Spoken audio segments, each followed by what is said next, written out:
At the creation of the world, God's intention wasn't just to have a plain field where he could practice his artistic prowess, forming creatures from nothingness, define basic laws that form the pillars of science.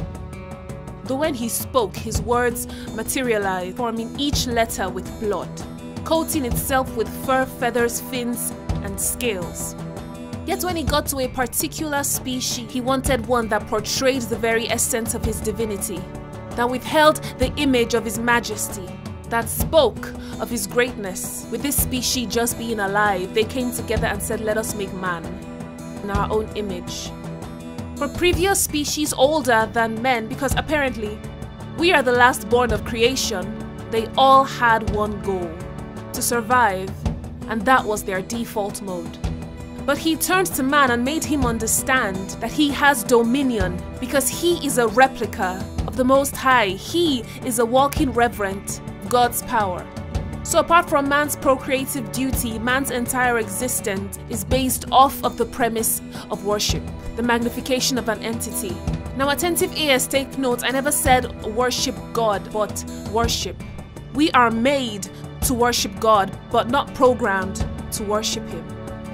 Because he has given us the gift of free will, we have to willingly, consciously, deliberately choose him to worship and not mammon.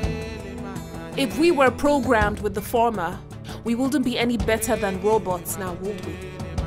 Contradicting the passage that called us gods, demigods, distorting our godliness as the only created beings with the ability to choose whom to worship. Our default mode is worship, and with it is the need for a concept, a subject, a God we must bow to. Thus the reason why the itchy ears and the hands of the Israelites could not bear to wait on the stammerer Moses any longer. They had to gather their gifted golds from Egypt and ignite a God to worship, swearing their entirety to a God made with their hands. Their choice was clear, till the rod and the staff turned them from the broad way to the narrow.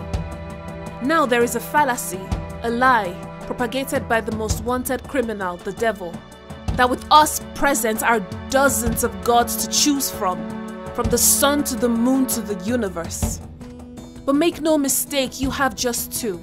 And for those who fall into this fallacy, if God, Jesus, is not on your pedestal, there will be an inevitable rape of your worship. Placed before you will be gods your mind will refuse to tell you that you're becoming a slave to, until you're finally subjected beneath it. And at the end of the road, at the gate of your eternity, what you thought was harmless, but you treasured with all your heart, unconsciously worshipping it, will unveil itself to be mammon.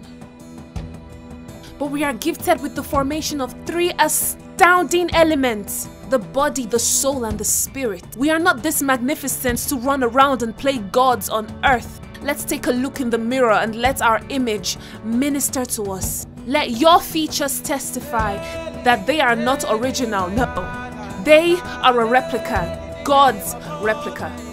Your physique is given to you for the sole purpose of gratifying him. You think these hands are just for your pleasure. They are to be used for his exaltation. This mind must think up new ways of magnifying his kingdom. He hasn't given us access to the most intelligent machine, our brains, just so it could be used to abbreviate long words. So much investment into one mind wasted in death when all we had to do was just to think. The Bible says how beautiful are the feet of those that preach the gospel. Well, if those feet could stop standing on one spot and start walking, here is my contribution to the dictionary. Your worship is synonymous to your life because your life is your worship. Your existence is your worship. It doesn't begin with your morning devotion. It doesn't end with the grace in church service. It begins with the affirmation of your gender at birth to the inhalation of your final breath at death. So you're not just a teacher, you're a temple.